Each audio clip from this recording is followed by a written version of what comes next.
ఇది కదా ఆఫర్ అంటే ఇప్పుడు ఎంత కొంటే అంత ఫ్రీ విఆర్ఆ fine silver jewellery Jubilee Hills check post Hyderabad.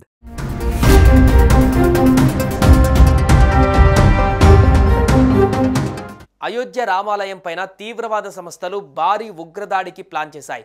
దేశంలోని ప్రముఖ ఆధ్యాత్మిక క్షేత్రాలలో ఒకటైన అయోధ్య రామాలయంపై వీరి కన్ను పడింది. అయితే ఉగ్రదాడికి కుట్ర పన్నిన ఉగ్రవాదిని పోలీసులు అరెస్టు చేశారు. ఉత్తరప్రదేశ్లోని ఫైజాబాద్కు చెందిన రెహమాన్ను హర్యానా, గుజరాత్ పోలీసుల బృందం అదుపులోకి తీసుకుంది. 2 హ్యాండ్ బ్యాగులలో గ్రానైడ్లతో రామమందిరాన్ని పేల్చాలని ప్లాన్ చేసినట్టుగా పోలీసులు గుర్తించారు.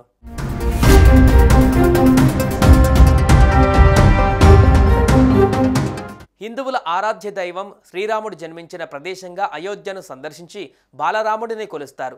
అయితే ఇంతటి ప్రాచుర్యం గల రామాలయం పైన బాంబు దాడికి కుట్ర జరిగింది. రామ మందిరాన్ని పేల్చివేసేందుకు ఐఎస్ఐ భారీ పథక రచన చేసింది. ఇందుకోసం ఫైజాబాద్కు చెందిన ఒక వ్యాపారిని, మరో టెర్రరిస్ట్ రెహమాన్ను నియమించుకుంది. వీరు ఇరువురు కలిసి అయోధ్య రామాలయం వద్ద పలుమార్లు రెక్కీ కూడా చేశారు. అనంతరం రెహమాన్ హర్యానాలో హ్యాండ్ గ్రానైడ్లు కొనుగోలు చేశారు.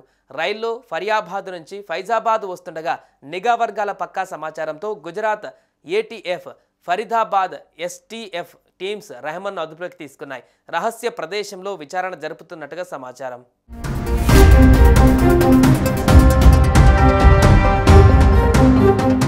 రెండు హ్యాండ్ గ్రానైడ్లను రైల్లో అయోధ్యకు తీసుకువెళ్లాలని రెహమాన్ ప్లాన్ చేసినట్లుగా నిఘా వర్గాలు తెలిపాయి. అయితే కేంద్ర భద్రతా సంస్థల నుంచి వచ్చిన సమాచారం ఆధారంగా హర్యానా ఎస్టీఎఫ్, గుజరాత్లోని యాంటీ టెర్రరిజం స్క్వాడ్ బృందం రంగంలోకి దిగి నిందితుడిని అదుపులోకి తీసుకున్నారు. నిందితుడి దగ్గర నుంచి 2 హ్యాండ్ గ్రానైడ్లు స్వాధీనం చేసుకున్నారు. ఫరీదాబాద్ నుంచి 12 కిలోమీటర్ల దూరంలో ఉన్న పాలీ గ్రామం సమీపంలోని ఒక పాడుబడిన ఇంట్లో రెహమాన్ దాచిపెట్టాడు. రెండింటినీ బాంబు స్క్వాడ్ నిర్వీర్యం చేసింది.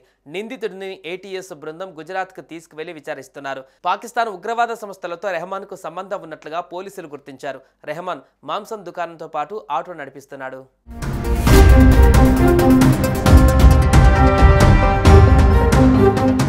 హర్యానా స్పెషల్ టాస్క్ ఫోర్స్ పోలీసులు నిందితుడిని స్థానిక కోర్టులో హాజరుపరిచారు.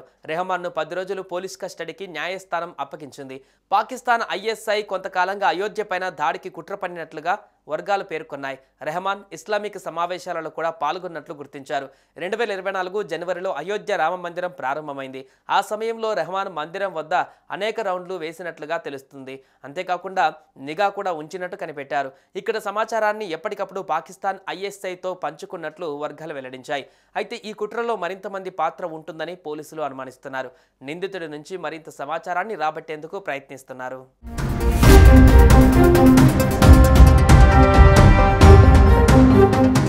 సుమన్ టీవీలో మీ పర్సనల్ అండ్ బిజినెస్ ప్రమోషన్స్ కోసం కింది నెంబర్కి కాంటాక్ట్ చేయండి.